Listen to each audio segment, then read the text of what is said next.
Good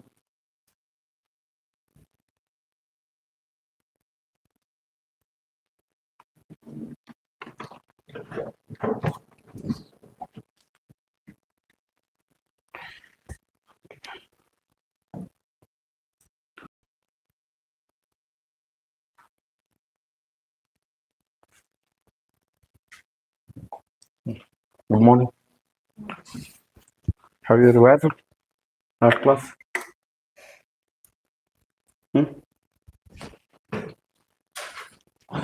So, at what age the Lord Mahavira attained the enlightenment?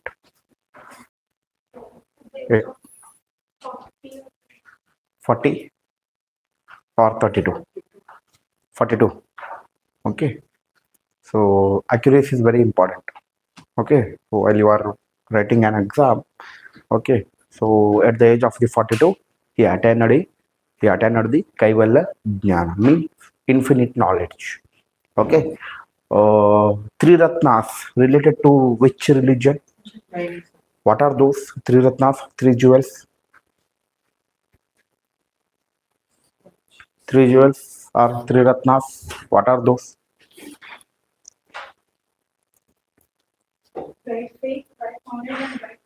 Right faith, right knowledge, and the right conduct.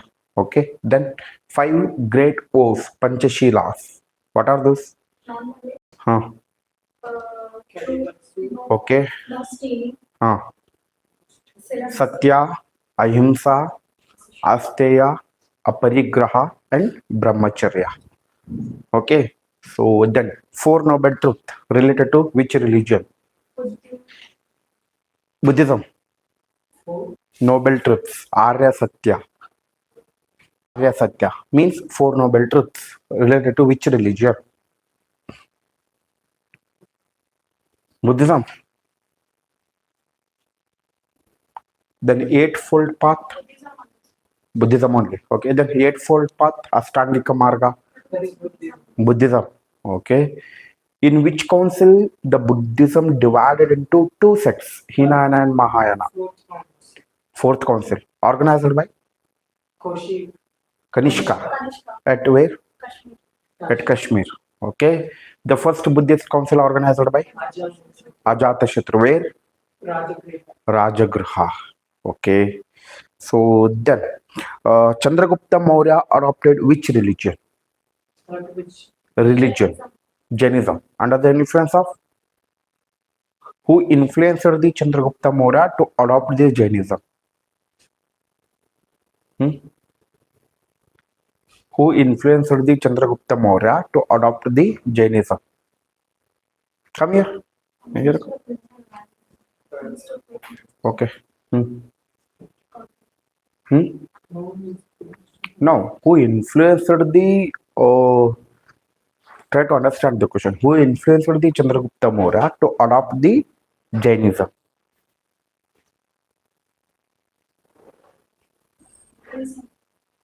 Harisena. Where is Harisena? Harisena was the author of the your Prayag Precious inscription. Okay.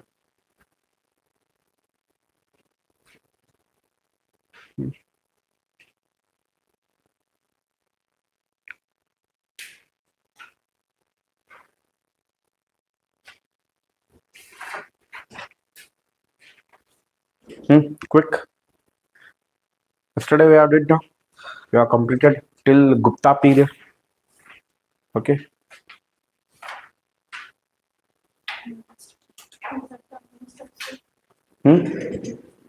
Bhadrabahu.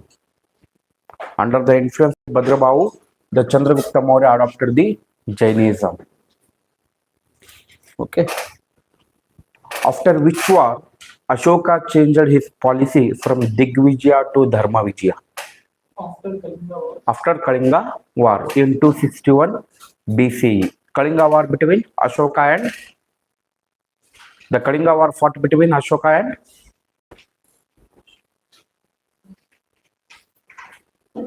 Kalinga War fought between Ashoka and the King Kharavela.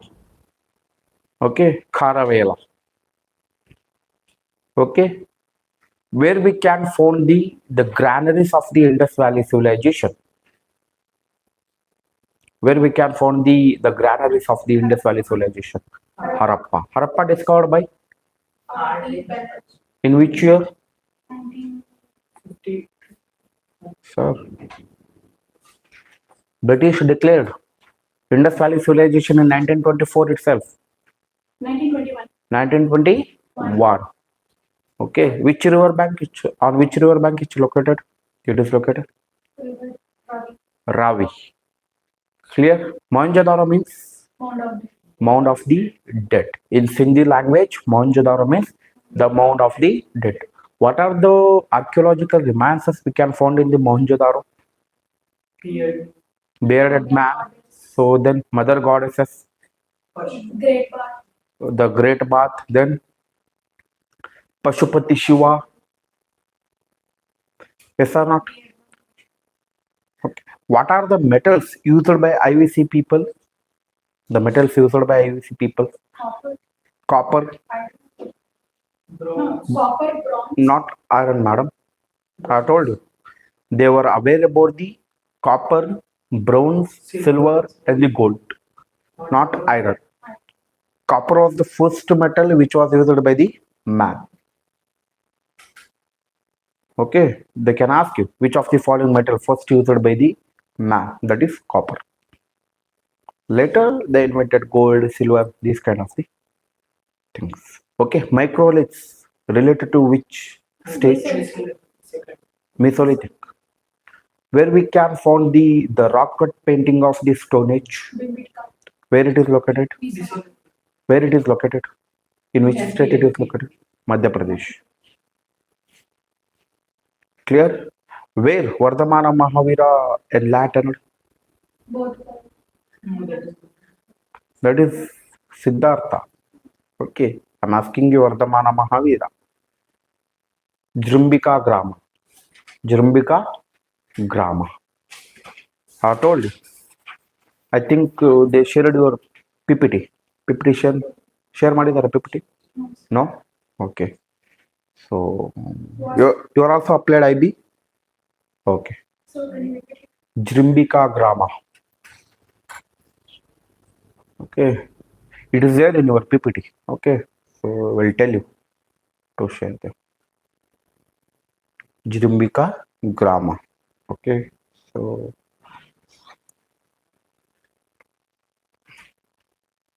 is there any doubt from last class? Is there any doubt regarding the last class?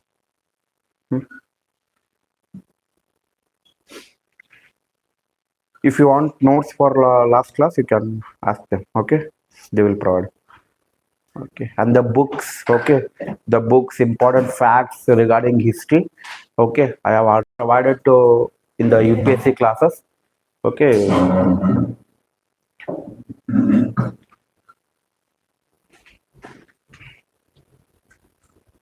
Okay, madam, please provide them whatever the facts and the books, ancient books from ancient India, books from the medieval India. Okay, INC sessions. Okay, she will provide you. Okay, completely. Okay. So, is there any doubt? Is there any doubt? Whatever we have done till now. No doubt. Shall we start? So Gupta period is completed. Okay, why the Gupta period is known as a golden period? Because it is developed. Okay, so rapid development, all the sectors, okay, such as economic development, religious development, cultural development, okay, architectural development. The temple architecture began during the time of the Guptas. Okay, and the Bhagavatism was started during the time of the Guptas. They revived the Hinduism. Hope you got it. Who was the founder of the Nalanda University? The founder of the Nalanda University. I have told you yesterday, the family tree of the Gupta Empire. The founder of the Nalanda University. Kumara. No, ma'am. Kumara Gupta one. Kumara Gupta one. Who started the Shaka era? Shaka era.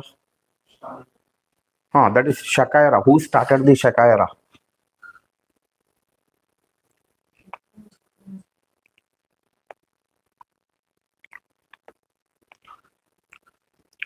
Proper revision is very, very important.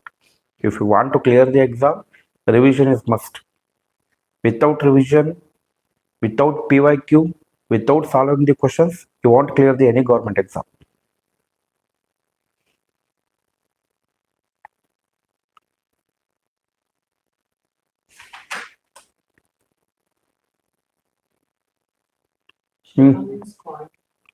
Shakara, the era, the beginning of the modern calendar.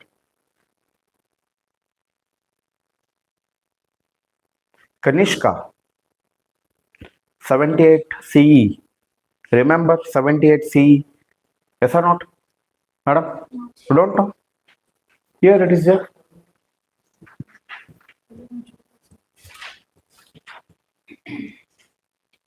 Here it is there. He started the Shakara in your PPT.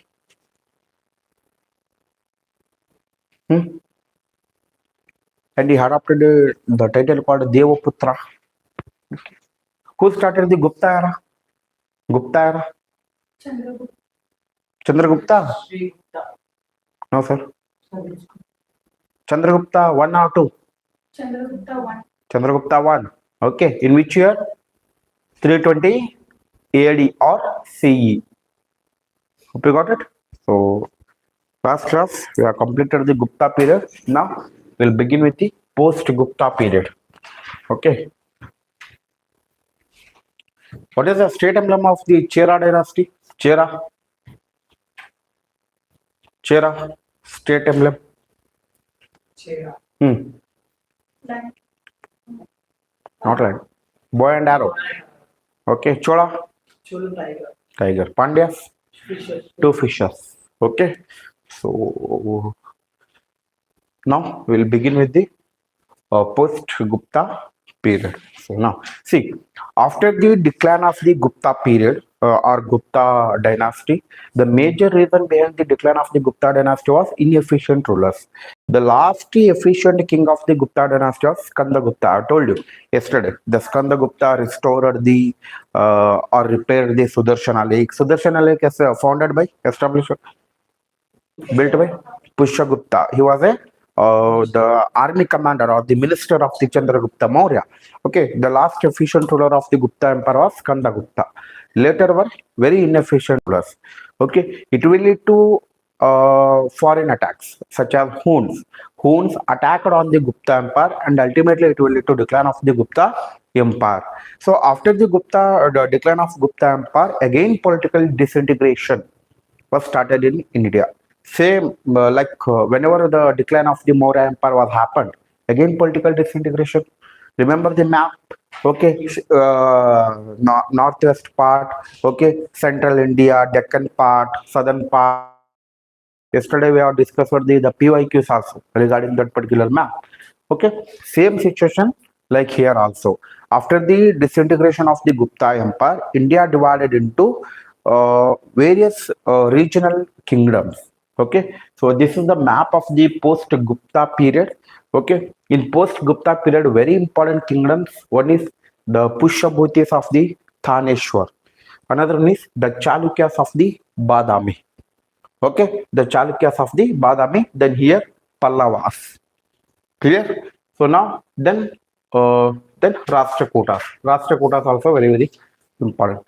Now we will begin with the Rashtrakutas in Deccan part. Now, founder of the Rashtrakuta dynasty was Danti Durga. Okay, and their capital was Manekheta. Manekheta, Malkheda. Malkheda. It is in Karnataka. Manekheta or the Malkheda. Okay, so this was the capital city of the Rashtrakuta dynasty. Clear? Manekheta or the Malkheda. And the very famous king of the Rashtrakuta dynasty was Govinda III. Govinda III. Clear? So then, another important king of the Rashtrakuta dynasty was the Amogavarsha Nirupatunga. Amogavarsha Nirupatunga. He referred as the Ashoka of the South India. Okay, they can ask you which of the following referred as the Ashoka of the South India. That is Amogavarsha. Clear? 1 second.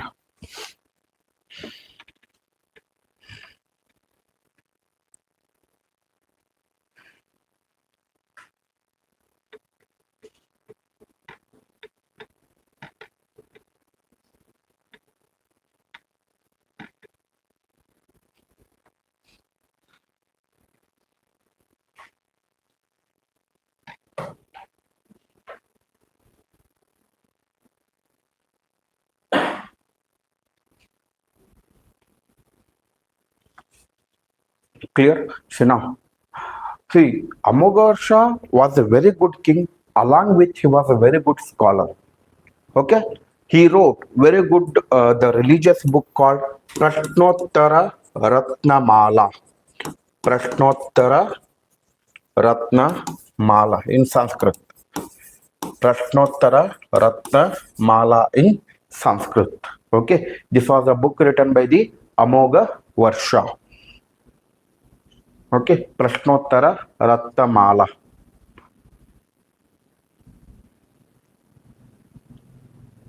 Have you watched the last class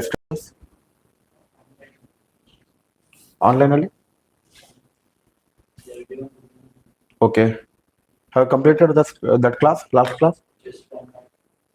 Okay. See, without understanding last class, okay, so try to cover the last class, yesterday class, okay, then you can easily understand this part.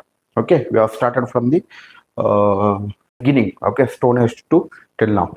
Okay, Amogha written a book called Prashnottara Ratnamala. It is in Sanskrit. Okay, Sanskrit book. Next, another important king of the Rashtrakuta dynasty, that is Krishna I, and Krishna I built a Shiva temple at the Ellora. Okay, in 771 AD. Okay, Ellora, Kailasanatha temple. Ellora, have you? Wow. Ellora, you don't know? Ellora caves. Okay, the Kailasanatha temple, the famous temple. Okay, so UNESCO World Heritage Site, that is monolithic temple. The temple carved out of the monolithic stone. Okay, UNESCO World Heritage Site. That your 20 rupees note, backside of your 20 rupees note, that is what the Kailasanatha temple. Okay, so that Kailasanatha temple or the Shiva temple was built by the Krishna I of the Rashtrakuta dynasty. Okay, and these Rashtrakutas, they mainly followed the Dravida style of the architecture. They followed Dravida style of architecture.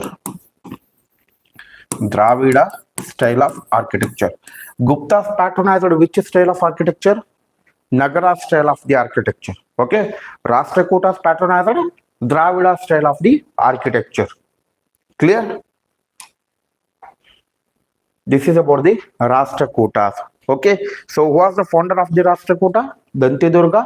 The famous king was Govinda III as well as the Amogha Varsha. Okay, Amogha Varsha was he was scholar also. Okay, he wrote a book called Prashnottara Ratnamala. It was a religious book in Sanskrit. Clear? And the Krishna I, another important king of the Rashtrakuta dynasty, he built a Kailasanatha temple at Ellora. Okay, famously known as Ellora Caves. Okay, so and the Rashtrakutas, they followed the Dravida style of the architecture. Clear? So this is about the Rashtrakuta dynasty. Clear? They ruled over the Deccan part of the India after the decline of Gupta Empire. Clear? So next. Next one, Cholas. Okay, Cholas, I will tell you in the current affairs. Okay.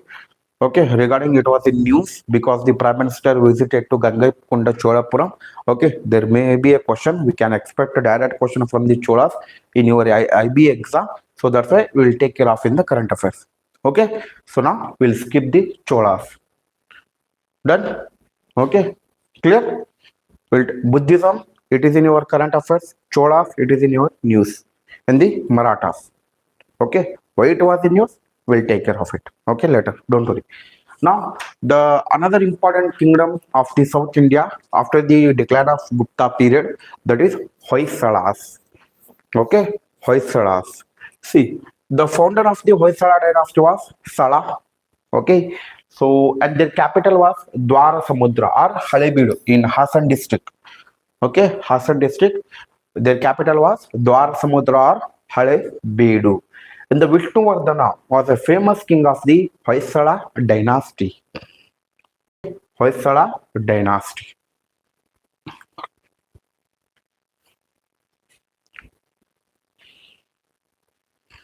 And the Hoysalas, they were the followers of the Vaishnavism. Vaishnavism. Followers of the Vaishnavism. Okay, and they promoted their own style of the architecture, that is Vesara style of the architecture. What is the Vesara style of the architecture? It is a blend of Nagara as well as the Dravida style of architecture. Okay, see, what is the Nagara style of architecture? It was mainly prevalent in North India. Okay, temple architecture. There were three types of the temple architecture. One is Nagara style of architecture, prevalent in North India. Another one is Dravida style of architecture, prevalent in South India. And the both Vesala style of architecture, it consists the aspect of both Nagara as well as the Dravida style of architecture. Clear? So, hope you got it. So, the Hoysalas, they followed the Vesara style of the architecture. Okay, so this is about the Hoysala dynasty. What is that? See, Dravida style means there is the difference between Nagara and the Dravida. Okay, that is temple architecture. Okay, so this is not a, will take care of it. It is mainly part of your art and culture. So don't worry, they want to ask you the questions. Okay, there is a difference between Shikara and Vimana. Okay, usually in Nagara style of architecture, like imagine this is a temple. Okay, the tall structure. Okay, above the temple, they called it as a Vimana. In South India, they called it as a Shikara. Okay, say Garbhagruha, Mantapa, Antarala. Okay, there is a difference between Nagara as well as the Dravida style of architecture. These are the temple architecture. Hope you got it. So they want to ask you the cultural perspective question. This is mainly for UPSC exam, so don't worry about it. So basics is enough for your exam. Whatever I am teaching you, the static portion is enough. Okay, don't worry. Okay, this is about. See, Dravida style of architecture mainly prevalent in the South India. The South Indian kingdoms, they followed the Dravida style of architecture. Okay, example, your Brihadeshwara temple in Tanjore. Okay, then Virupaksha temple in Hampi. Okay, and the Rashtrakuta temples, the Kailasanatha temple. Okay, and Nagara style of the architecture, best example it is Diogar temple. Okay, then Kandariya Mahadeva temple. Okay, then Konark temple, Sun temple Konark. Okay, then Puri Jagannatha temple. Hope you got it. So these are the some examples of the temple architectures. Clear? Hope you got it. Done. Okay. Last year in IB exam, they asked the question from this this topic because of this was in news. Why? Because okay, three temples of the Hoysala monuments recognized as a UNESCO World Heritage Sites. That's why they asked the question. Okay, what are those three temples? One is Hoysaleshwara temple, Halebeedu, then Channakeshwara temple, Beluru, then Keshwara temple, Somnathpura. Clear? These three Hoysala temples recognized as a UNESCO World Heritage Sites. Okay, that's why they asked the question. Okay, now in this 2025 Maratha landscape was in news, they will definitely ask you question. Clear? So don't worry about it. Okay. So UNESCO World Heritage Sites will provide you the entire list of the UNESCO sites. Just to go through it at the class. Okay. Clear? So I think I have provided you the UNESCO sites, the list of the UNESCO sites. Nothing? No? So that is part of your art and culture. Don't worry, we'll provide you. Okay. So this is completed your ancient India. This is completed your ancient India. Yesterday we have started from the Stone Age. Now we have covered the ancient India. Clear? Here is there any doubt? Okay. Those who did not attended the yesterday class, it's my request to cover the yesterday class. Clear? From here onwards, Okay, we'll take care of the medieval India. Is there any doubt here? Okay, here is there any doubt? No doubt. So now take a time. Okay, revise the entire ancient India. Okay, if you have any doubt regarding the ancient India, you can ask me, or if you want any notes, you can just refer your friends. Okay, clear? Okay, so just to revise it.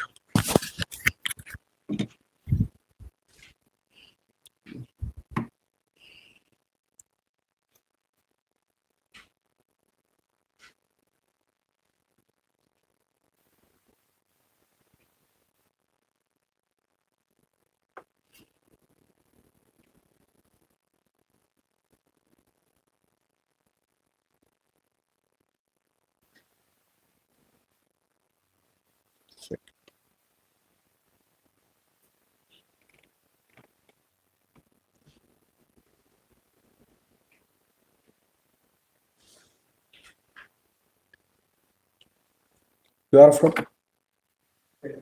Bangalore, Kannada, ಬರುತ್ತಾ?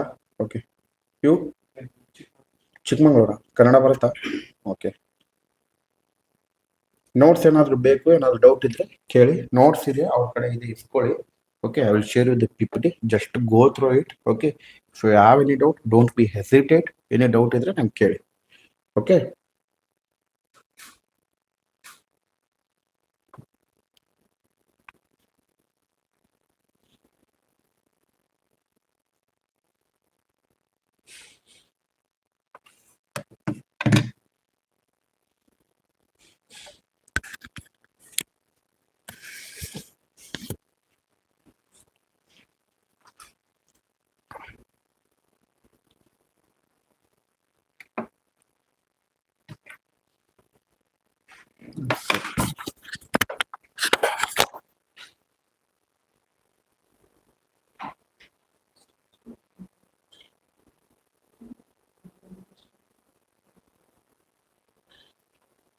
How many of you already attended any government exams?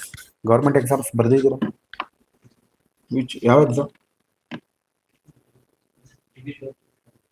Last time ಬರ್ದಿದ್ರಾ? Okay. Then SSC ಬರ್ದಿದ್ರಾ? Okay. ನೀವು madam UPSC prelims done? Okay. What is the score? General. SC SAT?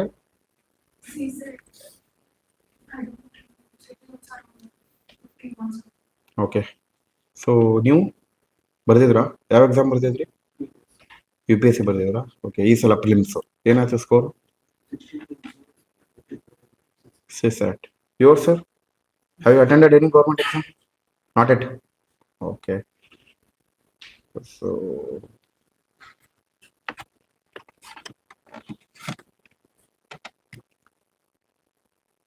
one second.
Now we'll begin with the medieval India. Okay, so ancient India completed. Okay, just to go through it, revise it. Okay, so now medieval India. See, after the post-Gupta period, the medieval period started in India. Okay, again, after the decline of Gupta Empire, the political disintegration was there. Okay, so that's why it will lead to foreign invasion, especially the Islamic leaders they attacked over the India. Clear? So now, in the medieval India, the very important dynasty was that is Delhi Sultanates.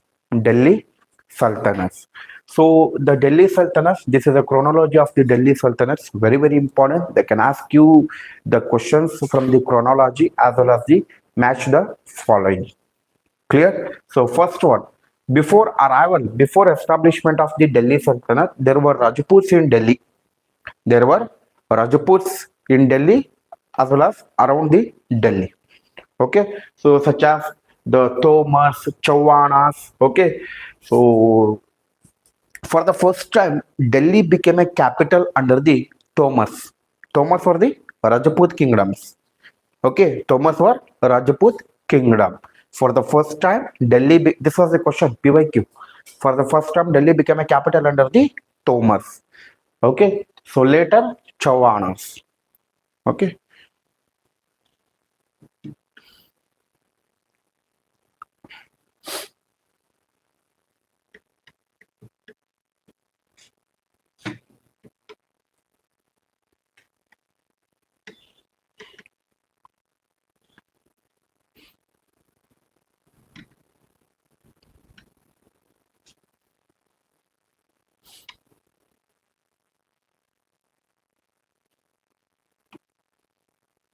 clear. See now. One second.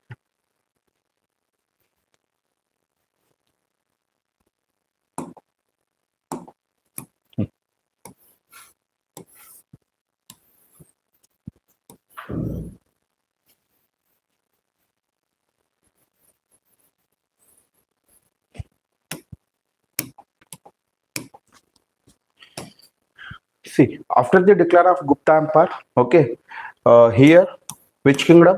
Rashtrakutas. Here Rashtrakutas. Here Chalukyas. Here Pallavas. Here Pushyabhutis. Okay, political disintegration was occurred. It will lead to foreign invasion because there was no strong power in India. There was no strong power in India, and in Delhi, around the Delhi, there were Rajputs. Around Delhi, there were Rajput kingdoms such as Tomars, Parmars, Chauhanas. Okay, so in 1191, in 1191, there was a battle called the Battle of Tarain. The Battle of Tarain. This was the battle between Muhammad Ghori and the Prithviraj Chauhan. This was the battle between Muhammad Ghori and the. Listen here first, then you cannot do. First, listen. Okay, the Battle of the Tarain. The first Battle of the Tarain was fought between Muhammad Ghori and the Prithviraj Chauhan. Okay, Muhammad Ghori and Prithviraj Chauhan. In this battle, Prithviraj Chauhan defeated the Muhammad Ghori. Okay, he wanted to capture the Delhi. Okay, who? Muhammad Ghori. But Prithviraj Chauhan defeated the Muhammad Ghori in the first battle of the Tarain. Okay, in 1191. And in 1192, there was a second battle of Tarain. Second battle of Tarain. Again, this was fought between Prithviraj Chauhan and the Muhammad Ghori. But in this battle, Prithviraj Chauhan was defeated and captured by the Muhammad Ghori. In the first battle, who defeated the Muhammad Ghori? Prithviraj Chauhan. But in the second battle, Muhammad Ghori defeated Prithviraj Chauhan. Hope you got it. So this will lead to the death of the Prithviraj Chauhan. Okay, ultimately the Prithviraj Chauhan was captured and he executed by the Muhammad Ghori. Later, after the death of the Prithviraj Chauhan, Muhammad Ghori captured the Delhi and he laid a foundation for the Delhi Sultanates. Clear? Two important battles. One is the first battle of the Tarain between Prithviraj Chauhan and the Muhammad Ghori. Okay, in this battle, who won? Prithviraj Chauhan was won. Okay, in 1191. In 1192, again, second battle of the Tarain was fought between Prithviraj Chauhan and the Muhammad Ghori. But in this battle, ultimately Muhammad Ghori defeated the Prithviraj Chauhan and he executed the Prithviraj Chauhan and he captured the Delhi and laid a foundation for the Delhi Sultanate. From here onwards, it will lead to gradual development of the Delhi Sultanates. Clear? This was the background of the medieval India and the Delhi Sultanates. Okay, you can just note it down. Okay, the first battle of the Tarain between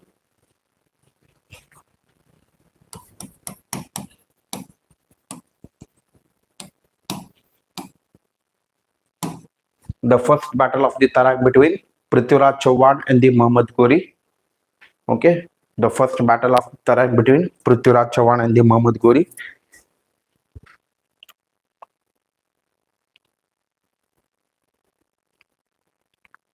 Okay, so who won? Prithviraj Chauhan was won later.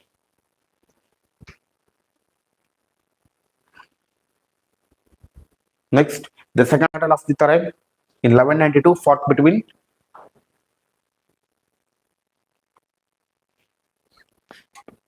Prithviraj Chauhan and Muhammad Ghori, but ultimately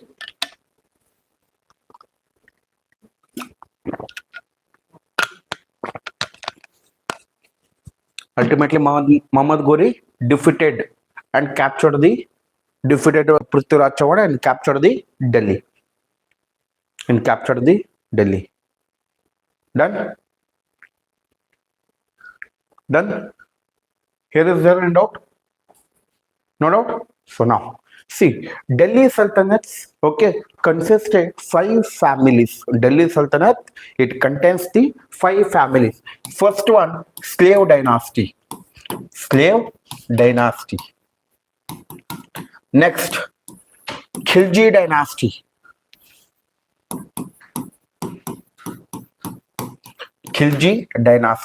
Then Tughlaq dynasty. Then fourth one, Sayyid dynasty. Then fifth one, Lodi dynasty. And all these dynasties were known as a Delhi Sultanates. Clear? Under the Delhi Sultanate, how many families comes under? 5 families. One is first one slave dynasty, then Khilji dynasty, then Tughlaq dynasty, then Sayyid dynasty, then Lodi dynasty. First family was slave dynasty, the last family was Lodi dynasty. This is what is the Delhi Sultanates. Now we will begin with the one by one. Okay, so slave, Khilji, Tughlaq and the Lodi dynasty. Clear? So now,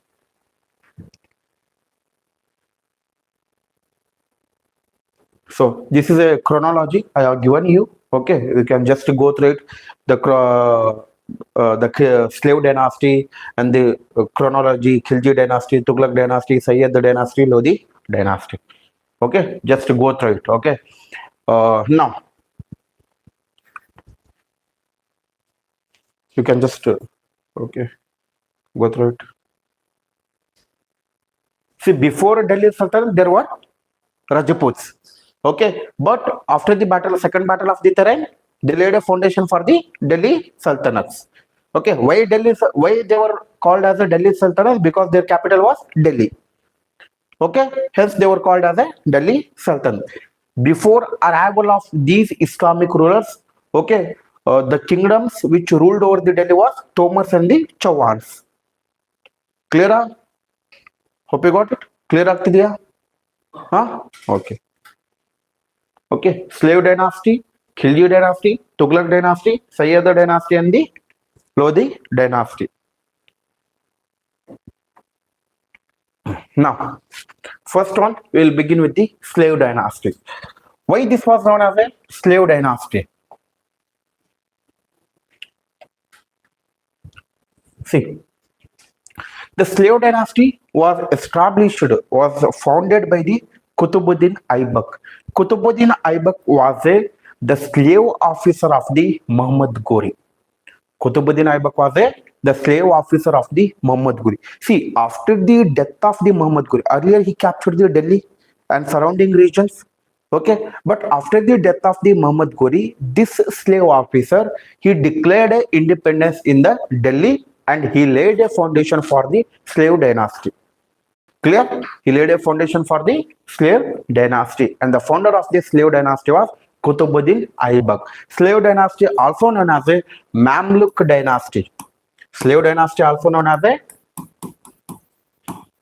Mamluk dynasty. Mamluk dynasty. Okay, so slave dynasty founder was Kutubuddin Aibak. Okay, he built a cool Islam mosque. Okay, in Delhi.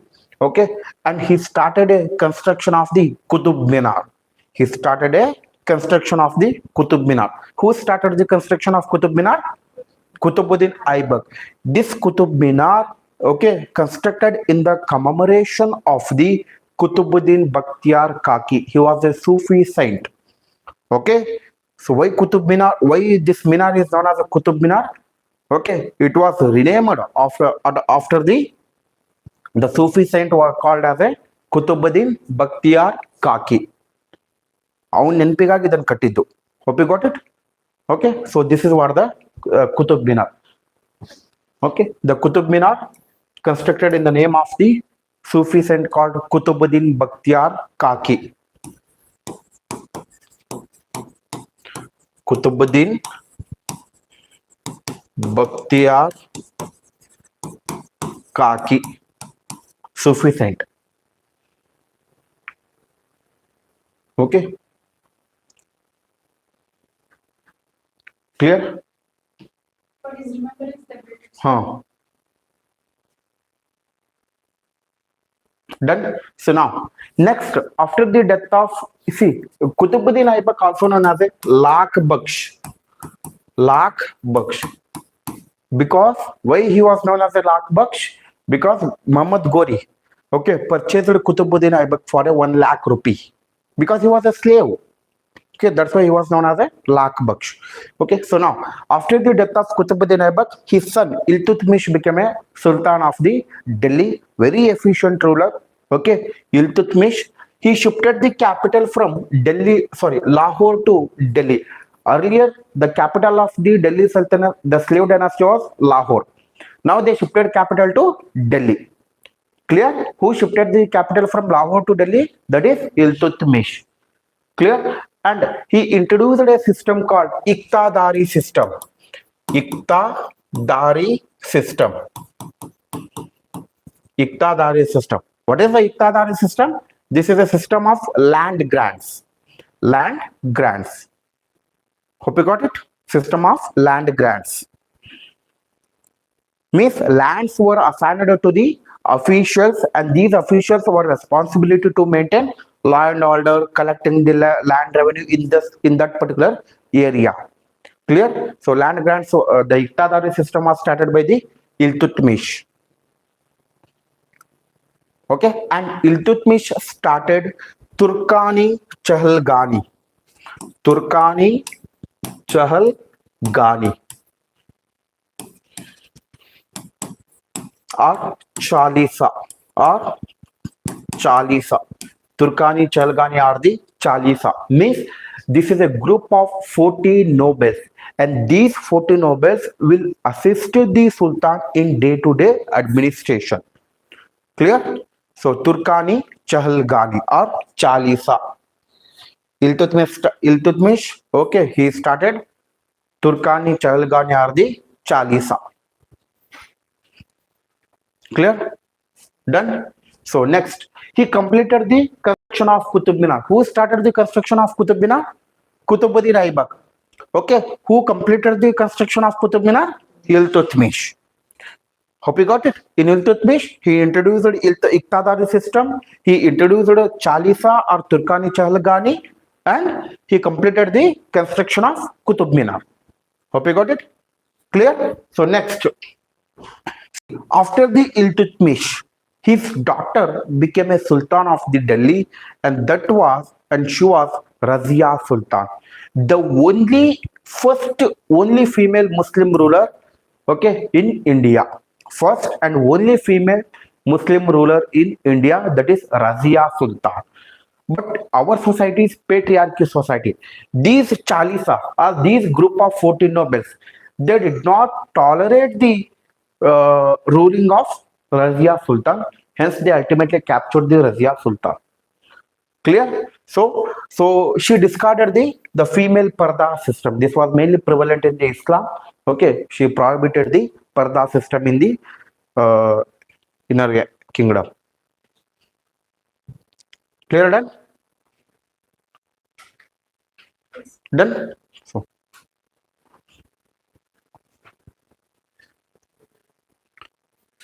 next, the last king of the slave dynasty was Balban. The last sultan of the slave dynasty was Balban, Ghiasuddin Balban. Okay, so important ruler of Delhi Sultanate. Okay, he introduced two systems called Sajda and the Paibos. Sajda means prostrations, and Paibos means kissing the foot of Sultan. He was a dictator. He was a kind of a dictator. Okay, hope you got it. Very arrogant ruler. Okay, and he introduced the festival called Nowruz. It was a Persian festival. Nowruz means New Year. Nowruz means what? New Year. Okay. Then he followed blood and iron policy because he was a dictator. He was a very arrogant sultan. Il banbidi.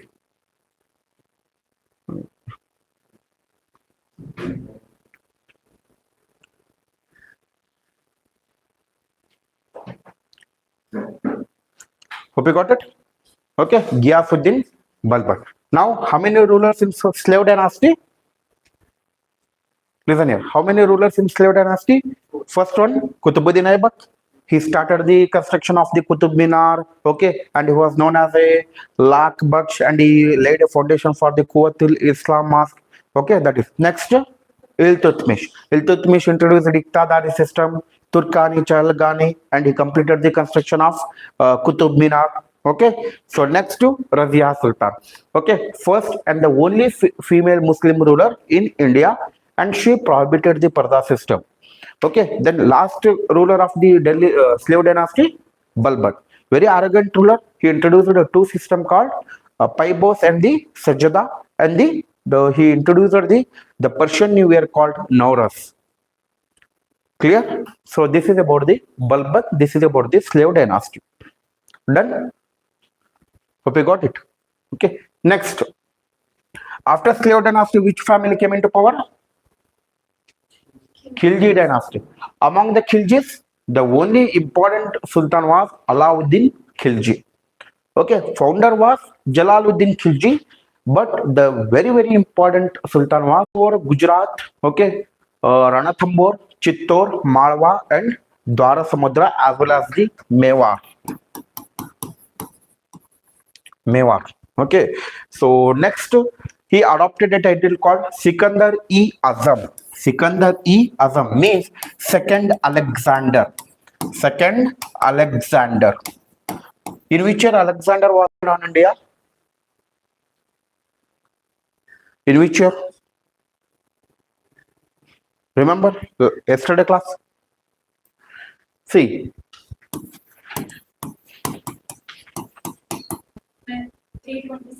327 BCE, before Common Era. Okay, he arrived India through which pass? Khyber Pass. Okay, who was the first Indian ruler surrendered before the Alexander? Ambi, the king of Takshashila. Hope you got it. So just to revise it. Okay, he adopted the Alauddin Khilji adopted a title called Sikandar-e-Azam. It means second Alexander, because he want to capture entire India. Okay, he want to go build his control over the entire India. That's why he was called as a second Alexander. Clear? Then Alauddin Khilji patronized the Amir Khusro, the Persian poet or Persian scholar. Okay, Amir Khusro also called as the parrot of India. Okay, Alauddin Khilji patronized the Amir Khusro, and Amir Khusro called as a parrot of India. They can ask you which of the following scholar called as a parrot of India. That is Amir Khusro. Okay. Next, he introduced market reforms and he introduced military reforms. Okay, Alauddin Khilji mainly famous for his market reforms. Okay, have you seen the movie called Padmavat? Have you watched Padmavat? Nodidira? Okay, Padmavat. Just if you are free, just watch it. Very good movie. Okay. Okay, there was like a continuous conflict between Mewar and the Alauddin Khilji because of Queen Padmini. Alauddin Khilji fascinated or attracted by the beauty of the Queen Padmini. Okay, so the book called Padmavat was written by whom?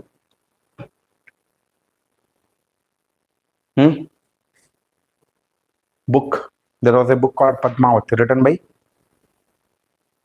It is your assignment. Search it. Who was the author of the Padmavat? Okay. So this is about the Alauddin Khilji. Okay. So first one is founder of the Khilji dynasty was Jalaluddin Khilji. Alauddin Khilji mainly famous for his market reforms, military reforms. Okay, he attacked over the Gujarat, Malwa, Dwara Samudra, Chittor, Mewar. Clear? He mainly attacked on the Rajput kingdoms. Hope you got it. And he adopted a title called Sikandar-e-Azam. Sikandar-e-Azam means what? The second Alexander. Hope you got it. So, and he patronized a scholar called Amir Khusro. Amir Khusro mainly known as a parrot of India. Clear done? Next, Tughlaq dynasty. Next one was Tughlaq dynasty. Founder was Ghiyasuddin Tughlaq. Founder of the Tughlaq dynasty was Ghiyasuddin Tughlaq. But Tughlaq dynasty mainly famous for Muhammad bin Tughlaq. Have you heard the name called Muhammad bin Tughlaq? Huh? Muhammad bin Tughlaq. Okay. He was also known as a Hucha Muhammad bin Tughlaq. Okay. So why Muhammad bin Tughlaq was famous? His experiments. Okay. So like such as the imposition of the taxes over the Doab region, the shifting the capital from Delhi to Devagiri and again Devagiri to Delhi. Okay, and Arch expedition. Hope you got it. So these are the experiments. Okay, so Muhammad bin Tughlaq first he transferred the capital from Delhi to Devagiri, again Devagiri to Delhi. Okay, in 1325. Next, he increased the land revenue over the Doab region. Doab region means what? What is the meaning of Doab region? Doab means the land between two rivers. Okay, he increased or he increased land revenue over the Ganga Yamuna Doab region. Imagine this is a Ganga river, this is a Yamuna river. Okay, this is a Doab region. Okay, the land between two rivers. Okay, and the idea of the token currency, he introduced the copper coins in his empire. Okay, to meet the economic situations, but ultimately it was also failed. Okay, clear?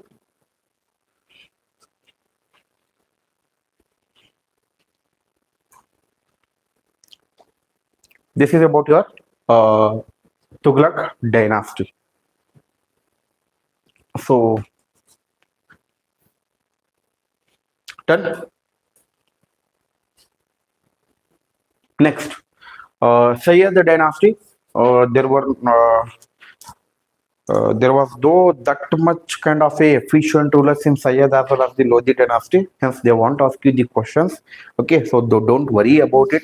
So Sayyid dynasty, the founder, just remember the founder and the important rulers. Okay, Khizr Khan was the founder of the Sayyid dynasty. The Sayyid rulers were very weak in nature. Then the last family of the Delhi Sultanate was Lodi dynasty. Founder of the Lodi dynasty was Bahlul Lodi. Founder of the Lodi dynasty was Bahlul Lodi. Okay, and Sikandar Lodi, he introduced a Ghazi Sikandari. Ghazi Sikandari means this is a land measurement unit. This is a land measurement unit. Ghazi Sikandari. Ghazi Sikandari, this is a land measurement unit. Who introduced it? Sikandar Lodi. Okay, and there was a very important, the first battle of the Panipat fought between Sikandar Lodi and the Babur. Okay, listen here. See, in the first battle of the Panipat was fought between Sikandar Lodi and the Babur. In this battle, Babur defeated the Sikandar Lodi and they captured the Delhi, and ultimately Babur laid a foundation for the Mughal Empire in India. Okay, they can ask you which of the following battle, okay, regarded as a foundation for the Mughal Empire in India. That is the first battle of the Panipat, 1526, between Babur and the Ibrahim Lodi. Okay, so remember the second battle of the Tarain, 1192, between Prithviraj Chauhan and the Muhammad Ghori. Then Muhammad Ghori laid a foundation for Delhi Sultanates. Again, same, the first battle of the Panipat between Babur and the Ibrahim Lodi. Okay, Ibrahim Lodi was defeated by the Babur, and Babur laid a foundation for the Mughal Empire. Clear? Hope you got it. So this is about the Delhi Sultanates. Okay.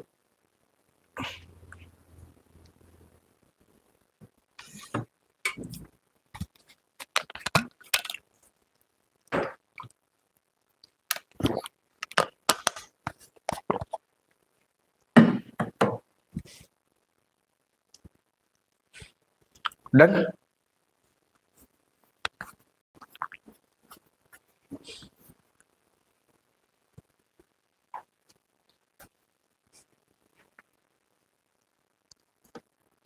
Done? Okay. So now, total how many families in Delhi Sultanates? Okay, 5 families. First one, which was the first one? Slave dynasty. Under the slave dynasty, the rulers. First one, Qutbuddin Aibak. Then Iltutmish. Then Razia Sultan. Then Balban. Next one, Khilji dynasty. Who was the founder of the Khilji dynasty? Jalaluddin Khilji. Important ruler, Alauddin Khilji. Alauddin Khilji mainly famous for his market reforms, and he was adopted a title called the Second Alexander. Okay, then which dynasty? Tughlaq dynasty. Who was the founder of Tughlaq dynasty? Ghiyasuddin Tughlaq. Ghiyasuddin Tughlaq. And the next ruler, Muhammad bin Tughlaq. Muhammad bin Tughlaq mainly known for his experiments. Okay, unsuccessful experiments such as the introduction of the token currency, increasing the land revenue over the Doab region, shifting the capital from Delhi to Devgiri, again Devgiri to Delhi. Okay, so next, which was dynasty? Sayyid dynasty. Founder of the Sayyid dynasty, Khizar Khan, very weak rulers. Next, last family of the Delhi Sultanate, Lodi dynasty. Okay, Lodi dynasty, the important ruler, Ibrahim Lodi. He introduced Sikandar Lodi. He introduced a Ghazi Sikandari. Ghazi Sikandari, it was a land measurement unit. Okay, then Ibrahim Lodi. Ibrahim Lodi mainly known for the first battle of the Panipat between Ibrahim Lodi and the Babur. Ultimately, it will lead to establishment of the Mughal Empire in India. We got it? Clear? Okay, who introduced the Iqtidari system? Iltutmish. Who introduced the Turkani Chalgani? Iltutmish. Okay, who prohibited the Parda system in Delhi Sultan? Razia Sultan. Clear? So now, this is a map of the Delhi Sultanate. Mamluk means slave dynasty.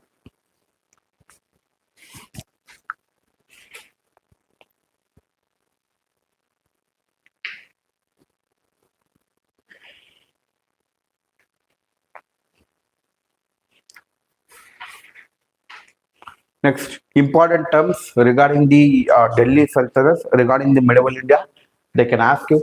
Iqta means, I have told you, land assignments to the officials. I have told you who introduced it, Iltutmish. Okay, then Khalifa means land granted to religious leaders. Next, Amirs means nobles, noblemen. Next, Diwan-e-Wizarat means finance minister. Then Takavi means agricultural loan. This was introduced by the whom? Muhammad bin Tughlaq. Muhammad bin Tughlaq. This was introduced by the Muhammad bin Tughlaq. Takavi. It means agricultural loan. Next, Jazia. Jazia means the tax on the non-Muslims. Okay. Ultimately, it was prohibited. It was abolished by the Akbar. Okay. Jazia means tax on the non-Muslims. Then ulema. Ulema means Muslim religious leader. Muslim religious leader. Then Mamluk means slave officer. Okay. Who was known as a Lakbaksh? Kutubuddin Aibak. He was also a slave officer of the Muhammad Ghori. Okay. Mamluk means slave officers. Then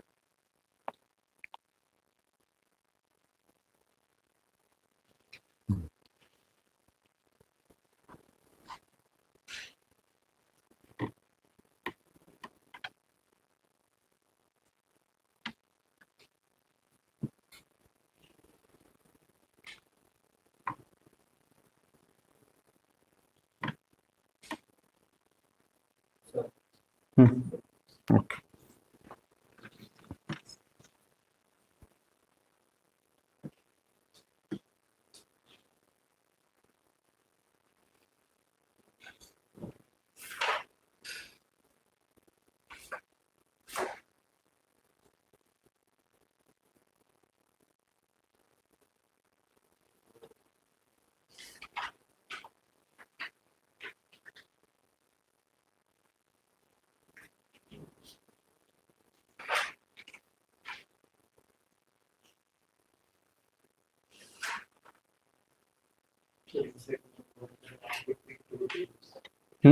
Doab region.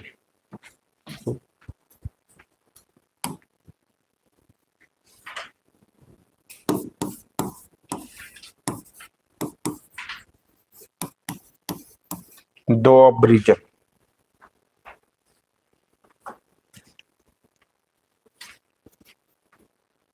Done. So next.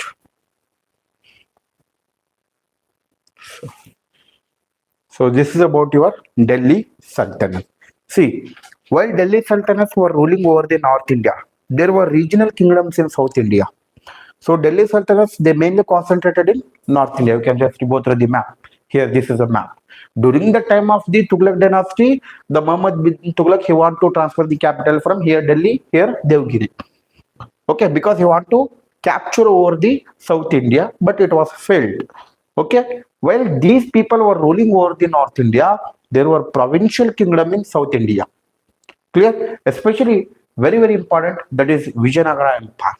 That is Vijayanagara Empire. These are the provincial kingdoms during the time of Delhi Sultanates. In Deccan region, there were Bahmani Sultanates. In South India, there was a Vijayanagara Empire. Hope you got it? Okay, so now we'll begin with the Vijayanagara Empire.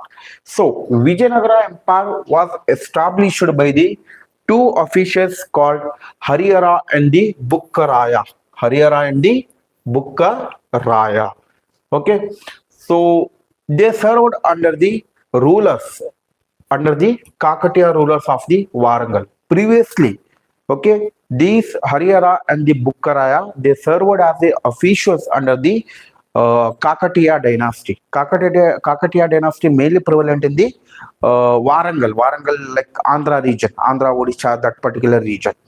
Clear? So they later proclaimed their independence and founded a new city on the south bank of Tungabhadra river, named it as a Vijayanagara, the city of the victory.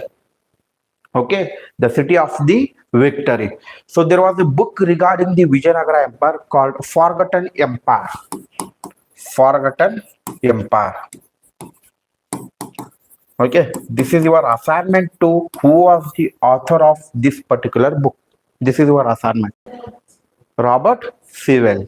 Okay, he was the author of the Forgotten Empire. The Forgotten Empire, it is completely related to Vijayanagara Empire. Okay, clear? Next, so the Vijayanagara, okay, the empire established on which river bank? Tungabhadra. Okay, Tungabhadra river. Okay, Tungabhadra is a tributary of which river? Tungabhadra is a tributary of which river? Krishna. Whether it is right bank tributary or left bank tributary? Left bank. Left bank or right? Where both Tungabhadra and the Krishna meets? Huh? Near Shumaga. That is Tunga and Bhadra. Kudli. You are telling Kudli. Okay, so that is Tungabhadra alle meet agutte. I am telling you where Krishna and Tungabhadra meets. After confluence at Kudli, they were known as a Tungabhadra. Okay, ultimately they will both Krishna as well as the Tungabhadra confluence at Andhra Pradesh. Okay, Tungabhadra is right bank, left bank, Left bank. left, left or right, left, correct, left, huh?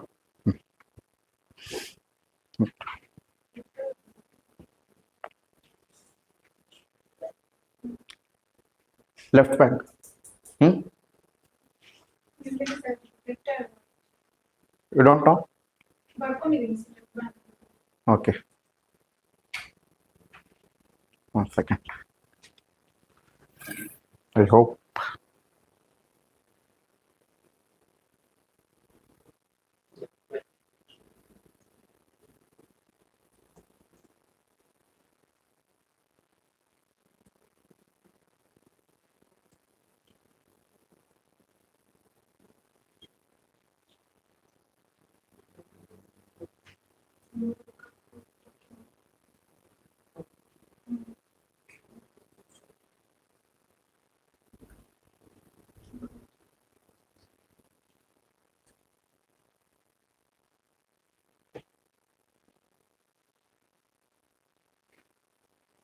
Left bank ಹೇಗಾಗುತ್ತೆ?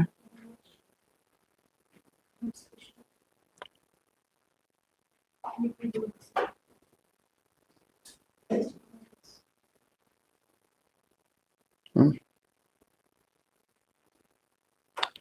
Left bank. It is not left bank. Hmm. So I'm asking. See, it is a tributary of the Krishna River. What is the tributary means? So I won't teach you geography. So I'm just giving you info. See, tributary means what? So the other rivers will join the main rivers. Okay, so small rivers will join the main rivers. That is what the tributary. Distributary means what? The rivers which originates out of the main river. There is a difference between tributary and the distributary. Tungabhadra is a tributary of the Krishna River because it originates in Chikmagaluru, okay, Tunga and Bhadra. Later it is known as the Tungabhadra and ultimately joins to Krishna in Andhra Pradesh. Okay, I'm asking you whether it is left bank or right bank. Tungabhadra. What are the right bank tributaries of Krishna? Right bank tributaries.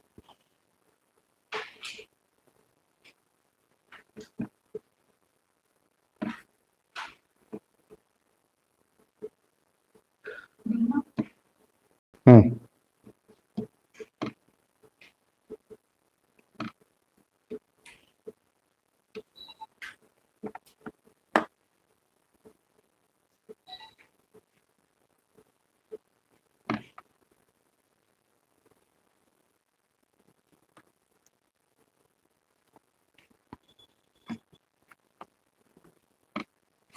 I hope. Okay, so you noted the wrong information. ChatGPT is showing that it was a right bank tributary. I hope ನನಗೆ confuse ಮಾಡ್ತಿದ್ದೀರಾ. See, imagine, see, 1 second, 1 second, 1 second, 1 second, 1 second, just have an idea. How to, geography is completely based on your imagination. Okay, without imagination, you can't understand the geography. See, so just imagine, this is a Krishna river. This is a Krishna river.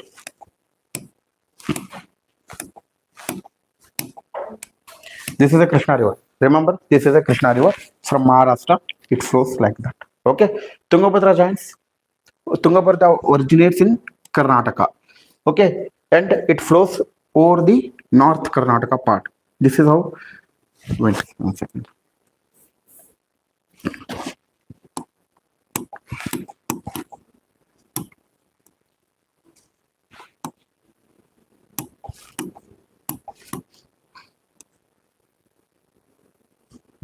Okay, so see, river flowing like this towards eastern side. Eastern side means this is the left bank, this is the right bank. Yes or not? Now Tungabhadra become right bank tributary. You are telling left bank tributary. This is how you have to imagine. Yes or not, ma'am? Hmm? One question is gone. If they asked the question, is in your IB exam there was a question regarding the rivers. Last year they asked the question from Godavari as well as the question regarding the Brahmaputra river. They will ask you question left bank or right bank. The left bank tributaries of the Brahmaputra, the right bank tributary of the Godavari. Okay, so this is what small information is very important while clearing an exam. Okay, without conceptual clarity, you won't clear. Not only you people. Okay, won't clear any exam. So that's why. So imagine if you are traveling like this. If you are traveling like, which is your right part? This is right part. This is left part. A river flowing like this. Where it is?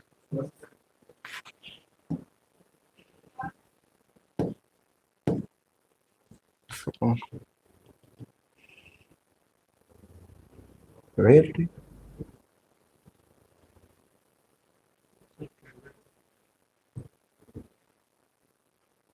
See, river flowing towards east side. Towards east side. This is a left bank. This is a right bank. This is the left side of the river. This is the right side of the river. Okay. You see, imagine. See, Narmada river. It flows like this towards west flowing rivers. This is a right side. This is a left side. It depends upon the flowing of the river, whether it is flowing towards the eastern side, whether it is flowing towards the western side. West flowing rivers, east flowing rivers, like that. Okay, Tungabhadra is a right bank tributary. ನನಗೆ confuse ಮಾಡ್ತಿದ್ದೀರಾ?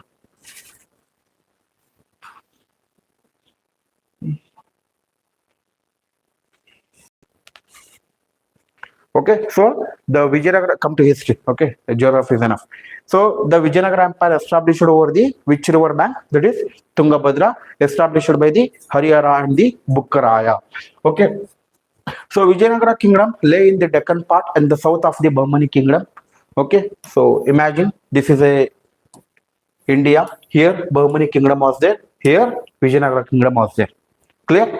So there was a constant conflict between Vijayanagara Empire as well as the Bahmani kingdom. Usually this is common. Okay. So over the Raichur Dop. Raichur Dop. So same here. Where it is? 1 second. Raichur Dop means what? The land between two rivers. Imagine this is a Krishna. This is a Krishna. This is a Tungabhadra. This is a Krishna. This is a Tungabhadra.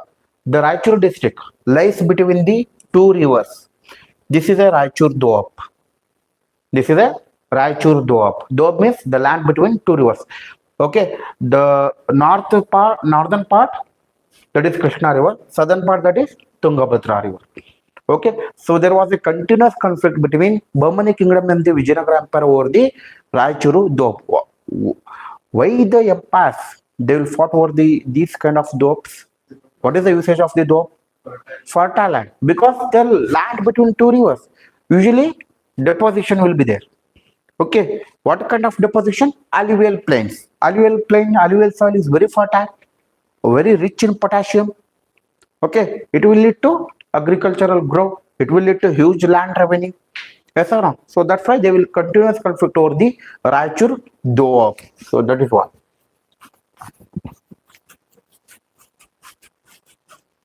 So next, because of the fertile river. Okay, so Vijayanagara Empire divided into 4 families. One is Sangama, Saluva, Tuluva, Aravidu. Okay, so again same like Delhi Sultanate. Under Delhi Sultanate, how many families comes under Delhi Sultanate? 5. Slave to Khilji, Tughlaq, Sayyid, Lodi dynasty. Under Vijayanagara Empire, how many families? 4 families. Sangama, Saluva, Tuluva, Aravidu. Okay, Sangama, Saluva, Tuluva, and the Aravidu. Okay, so now very important ruler of the Vijayanagara Empire was that is Krishna Deva Raya. Okay, Krishna Deva Raya was he belongs to Tuluva dynasty. He adopted a title called Abhinava Bhoja, Andhra Pitamaha, Yavana Raja, Stapanachara. These titles are very important. Okay, last year they asked the question. Okay, Andhra Pitamaha, Yavana Raja Pratistapanacharya. Okay, then Abhinava Bhoja. Okay, and during his tenure, the Portuguese travelers Domenico Pias and the Duret Barbosa visited. Okay, during his tenure, during his reign, the Portuguese travelers means foreign visitors.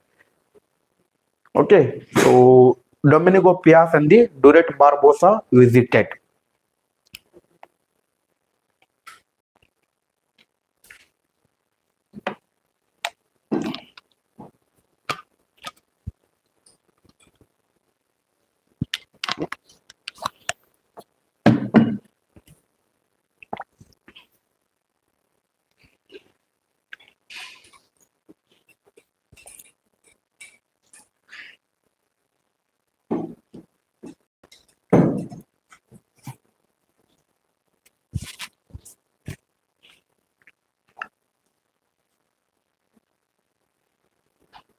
Done.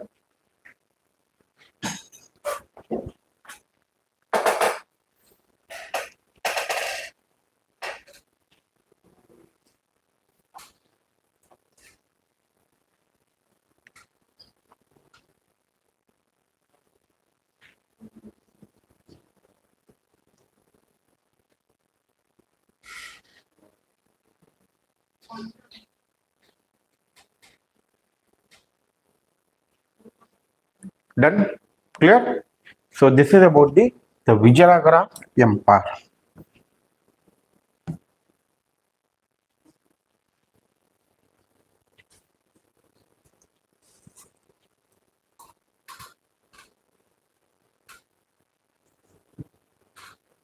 Next, Bahmani Sultanates. Okay, founder of the Bahmani Sultanates, Alauddin Hassan Bahman Shah. The founder of the Bahmani Sultanates, Alauddin Hassan Bahman Shah. Okay, their capital was earlier capital was Gulbarga. Later they shifted capital to the Bidar. Okay, so important Sultan of the Bahmani Sultanate was Muhammad Gawan, the greatest Sultan. Okay, he adopted a title called Malik ul Tujjar. Malik ul Tujjar, and he attacked over the Vijayanagara Empire and he built a college at Bidar, Madarasa.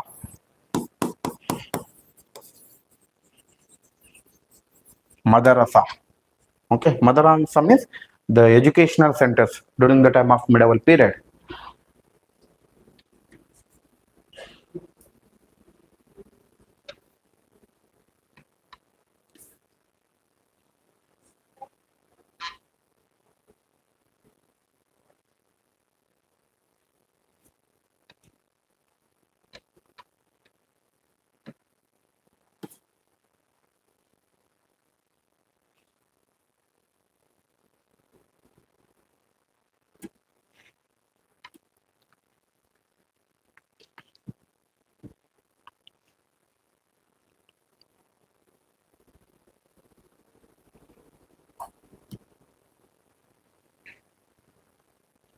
Done.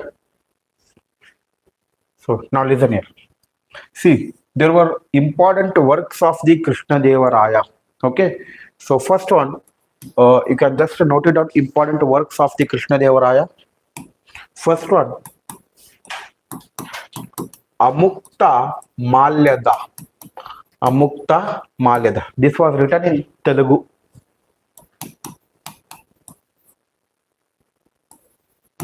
This was written in Telugu. Amukta Malyada. The works of the Krishna Devaraya. Amukta Malyada. Next.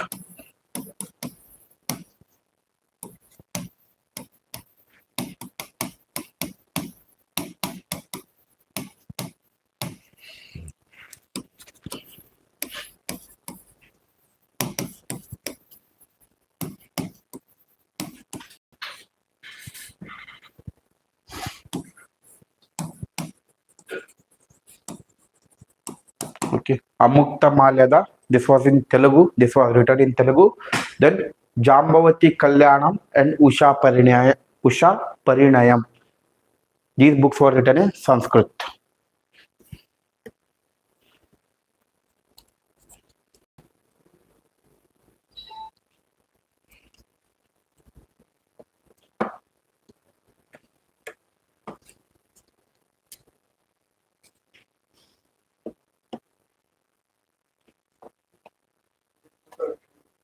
Krishna Devaraya himself. Okay. Like he was a king as well as he was a scholar. Like Amoghavarsha. Remember the Amoghavarsha of the Rashtrakuta dynasty? Okay. He wrote a book called Prashnottara Ratnamala. Yes or not? Same. He was also a scholar. Okay. He wrote a Amukta Malyada in Telugu. Then Jambavati Kalyanam as well as the Usha Parinam in Sanskrit.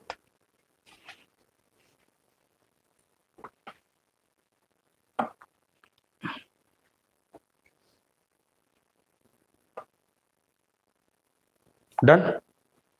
Hmm? Next.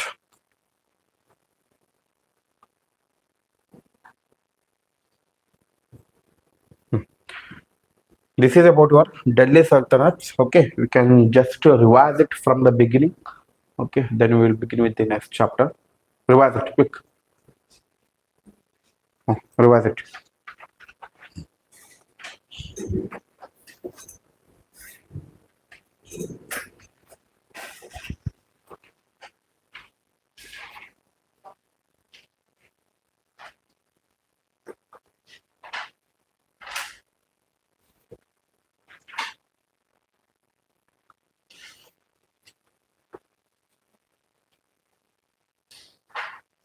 Whatever we have done till now, revise it. Okay, if you have any doubt, you can ask me. Later, we will move to the next chapter.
Done.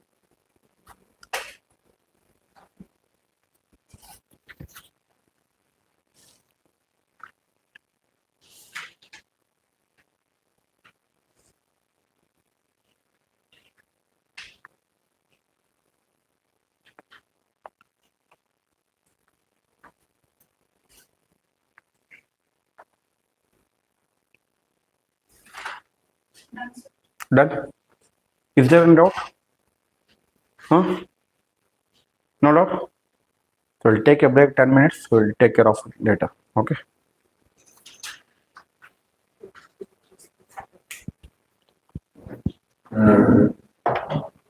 So namaste sir.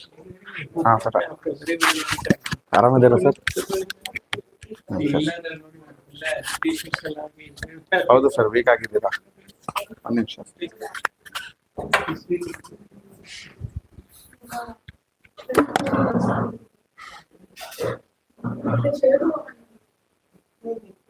You have to come. Online.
Now medieval days completed. Now we will begin with the modern India. So majority questions, okay, comes from this part. So this is very very important, and modern India completely based on your facts. Okay, modern India, they will ask you question on the basis of the fact, important dates, important events, or chronological order.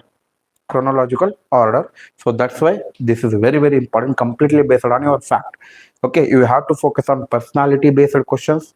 Okay, you can expect the event based questions, you can expect the chronological based questions. Okay, you can expect the questions from the books, question from the journals, important congress sessions. Okay, important female personalities. Hope you got it. So that's why very very important. Will provide you as much as possible. It's your responsibility to cover the entire thing. Okay, we have covered ancient and medieval. Okay, yesterday ancient, today medieval is completed. Tomorrow we will complete, tomorrow if possible, tomorrow and day after tomorrow if possible, we will complete the medieval India. At the end of 1 and 1.5 an hour is enough to complete entire your current affairs. Okay, history, the current affairs from the history. Hope you got it. So this is what. So now we'll begin with the modern India. See,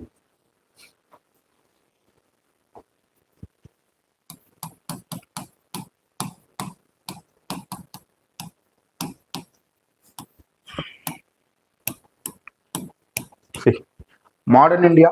Okay, first one, modern India has two stages. One is from later Mughals to your 1857. Okay, later Mughals to 1857. Later Mughals means what? After the death of Aurangzeb.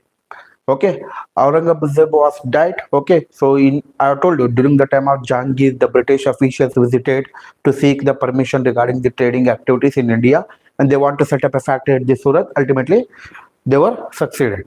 Clear? So later Mughals means after the death of Aurangzeb, the later sultans of the Mughals were very inefficient rulers.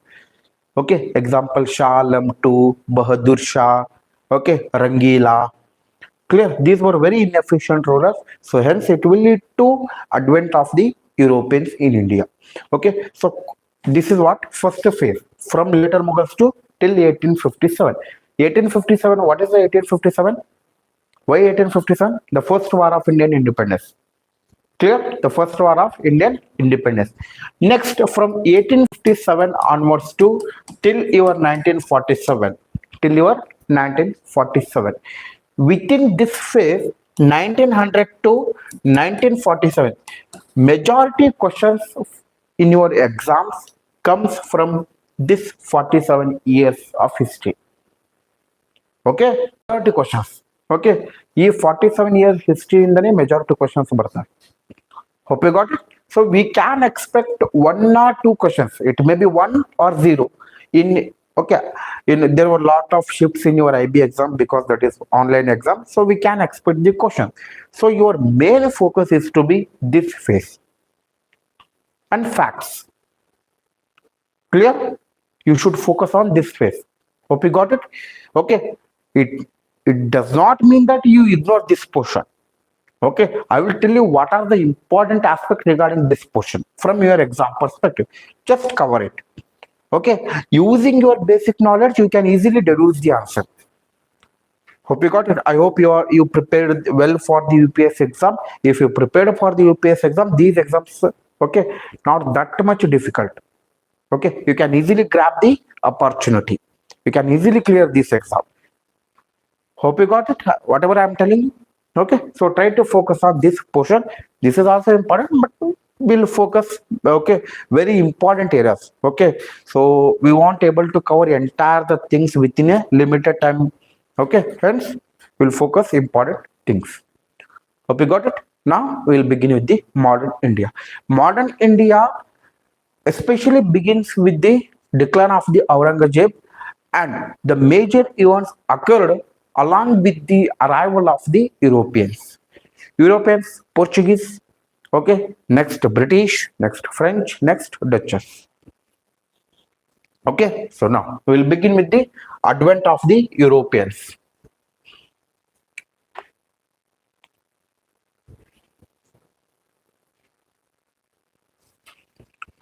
Advent of the Europeans. See, why Europeans arrived in India? Because they want trade, they want money.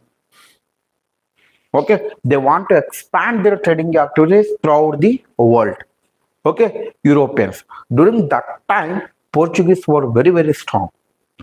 Okay, so in 1453, in 1453,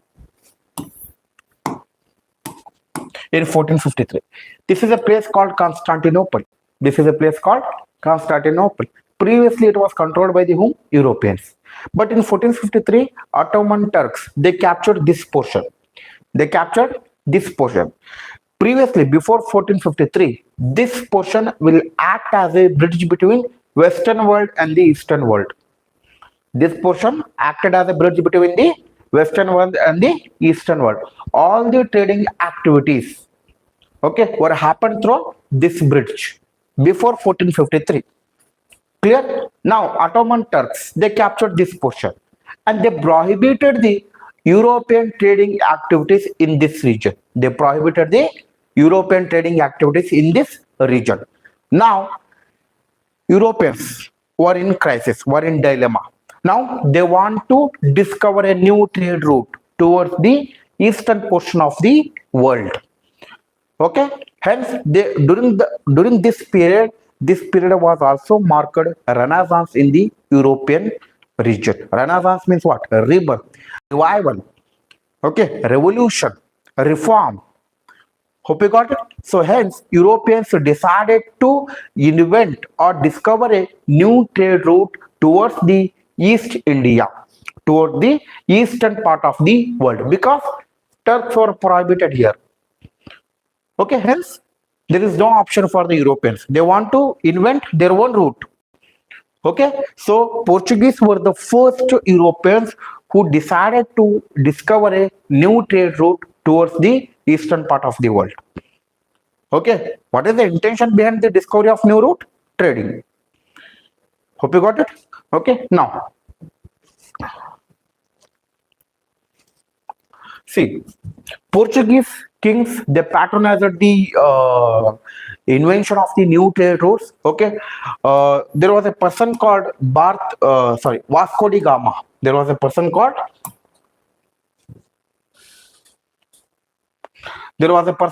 Vasco da Gama. Okay, in 1498, he ultimately discovered the new trade route towards the India. Okay, in 1498. Okay, who helped to Vasco da Gama? That is Abdul Majid. He helped Vasco da Gama to discover a new trade route towards the India, and ultimately he arrived to Calicut in Kerala. Okay, and the Zamorin king patronized to the Vasco da Gama. Okay, and he set up a factory at Kannur, Calicut, and other some provinces in Kerala region. Okay, he set up a factory at the Kannur, okay, Calicut in this region. Later, the Portuguese king appointed various governors to look over these factories which were set up by the Vasco da Gama. And these governors were Francisco de Almeida, Alfonso de Albuquerque. Hope you got it. Francisco de Almeida was the first Portuguese governor in India, and he appointed for 3 years. And he appointed for tenure of 3 years. Francisco de Almeida. Okay, and there was a continuous conflict between Portuguese and Arabs. See, imagine.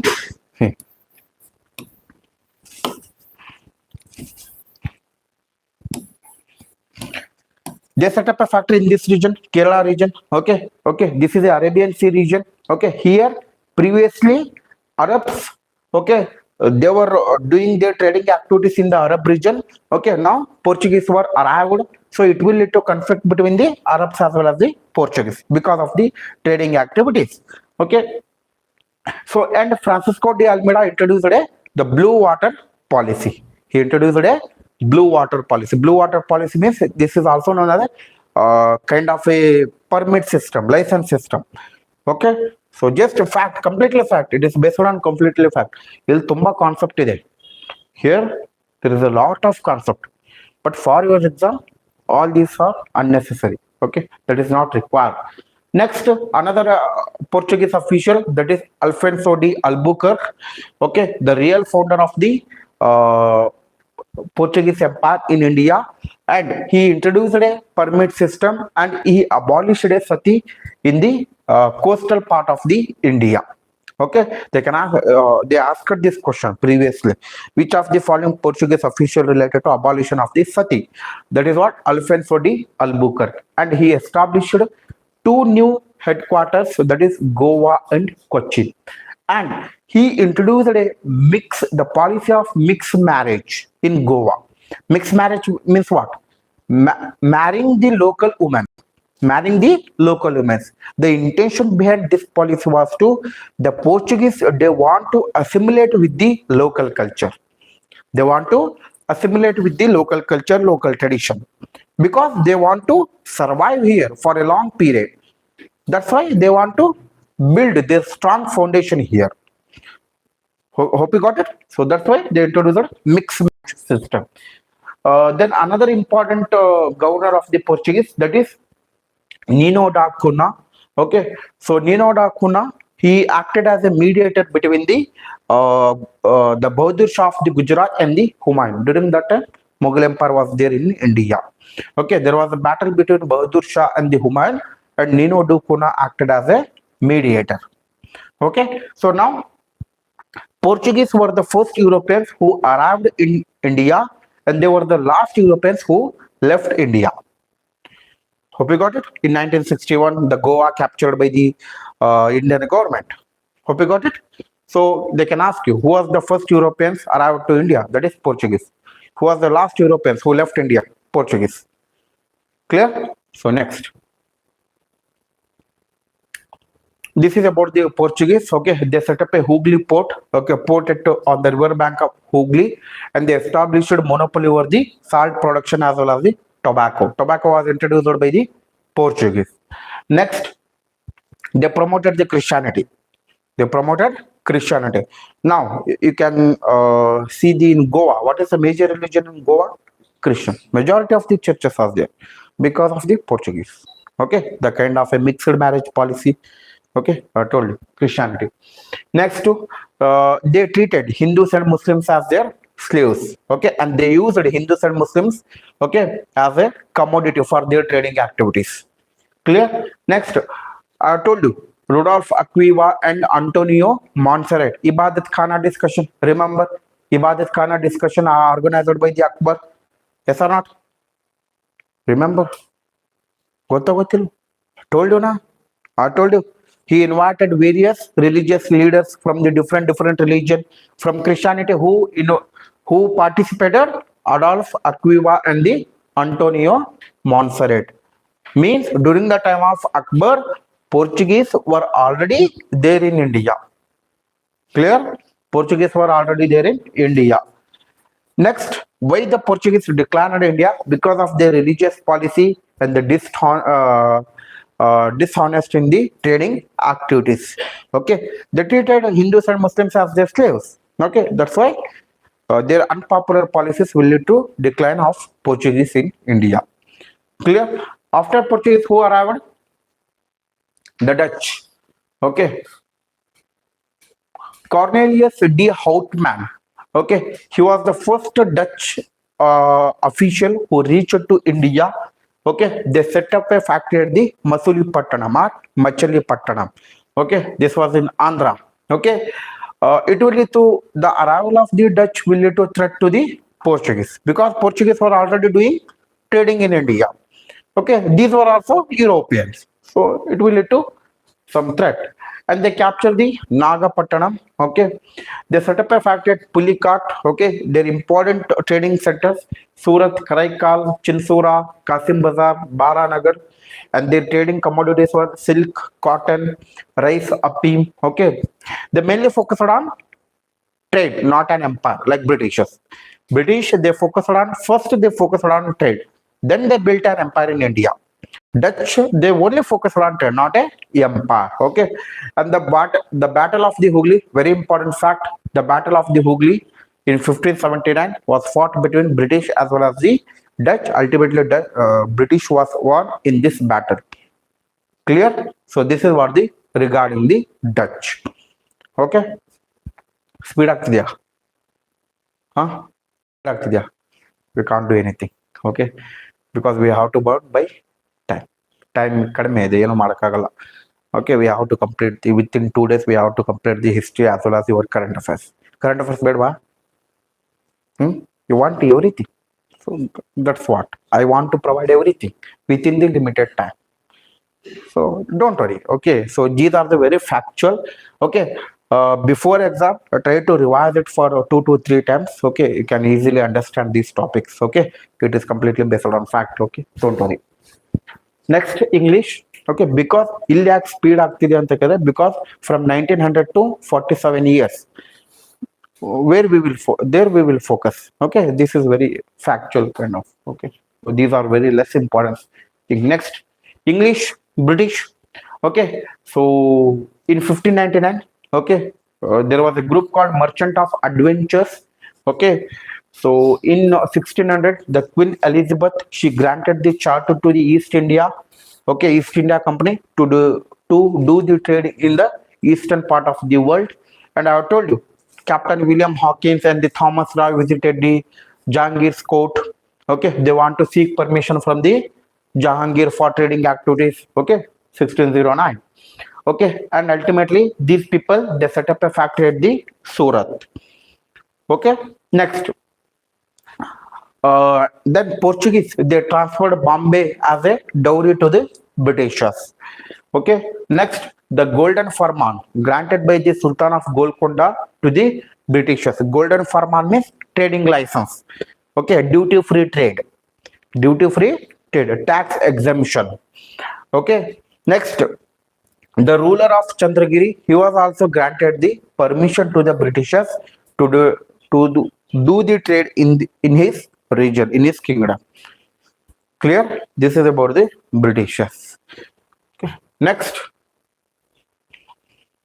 now British, they started to expand their empire in India. British, they started to expand their empire in India. Consolidation of British Empire in India. Clear? So now,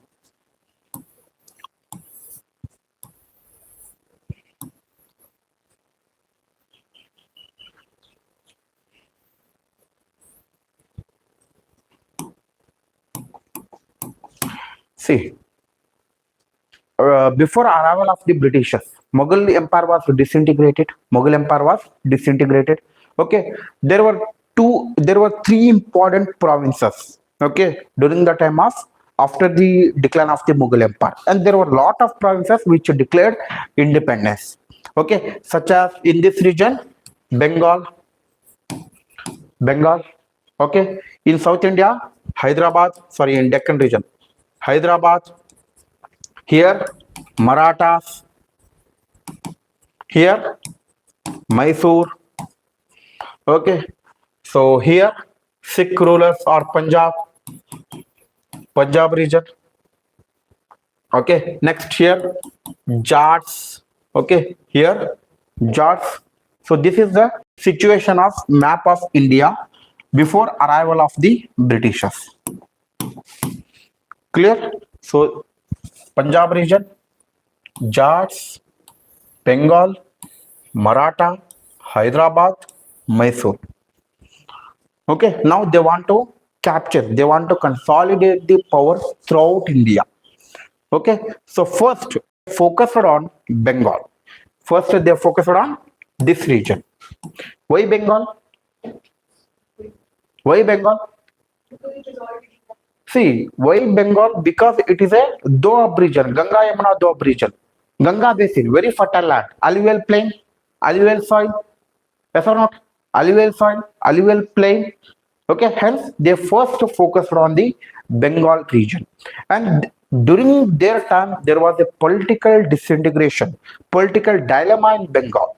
Okay, see, after the decline of Mughal Empire, there was a person called Murshid Quli Khan. Murshid Quli Khan. Murshid Quli Khan. He declared a independence in Bengal. He declared a independence in Bengal. Later, after death of Murshid Quli Khan, his son Alwardi Khan became a governor of the Bengal or Nawab of the Bengal. Clear? After the decline of the Mughal Empire, who became the Nawab of the Bengal? Murshid Quli Khan. Previously, Bengal was a part of the Mughal Empire, but death of the Aurangzeb will lead to independent Bengal. Clear? So Murshid Quli Khan later, who became a Nawab of the Bengal? Alwardi Khan. There was no male successor for the Alwardi Khan. There was no male successor for the Alwardi Khan. Hence, Alwardi Khan appointed his grandson as a Nawab of the Bengal, and that person was Sirajud Dawla. Clear? And these two people, both Murshid Quli Khan as well as the Alwardi Khan, they granted duty-free trade to the Britishers. They granted duty-free trade to the Britishers in Bengal region. Hope you got it. Now they are doing the duty-free trade, tax exemption in Bengal region. Okay. Now who became the Nawab of the Bengal? Sirajud Dawla. Understand the chronology. Mughal Empire declined. After Mughal Empire declined, Bengal declared Murshid Quli Khan declared independence in Bengal region. Now Bengal became a independent provinces. After Murshid Quli Khan also granted the duty-free trade to the Britishers. Okay. Now Murshid Quli Khan was dead. Then Alwardi Khan became the Sultan of the Nawab of the Bengal. He was also granted the permission to the Britishers. Now Sirajuddaula, the grandson of the Alwardi Khan, became the Nawab of the Bengal. Now, after Sirajuddaula became a Nawab of the Bengal, it will lead to a gradual change between the relations between the Britishers as well as the Bengal. Okay, how they captured Bengal, what are the policies of the Britishers, what are the activities done by the Sirajuddaula, we'll take care of in the next class. Clear? Hope you got it. Now we shall stop here. We will continue from the next class. Okay. Before arriving tomorrow class, try to revise it whatever we have done yesterday and today class. Another 2 days is enough to complete your entire portion. Okay. Hope you got it. Is there a doubt? No doubt, yeah? No doubt? So now we shall stop here. Okay. Try to revise it and save this now. Okay. Thank you.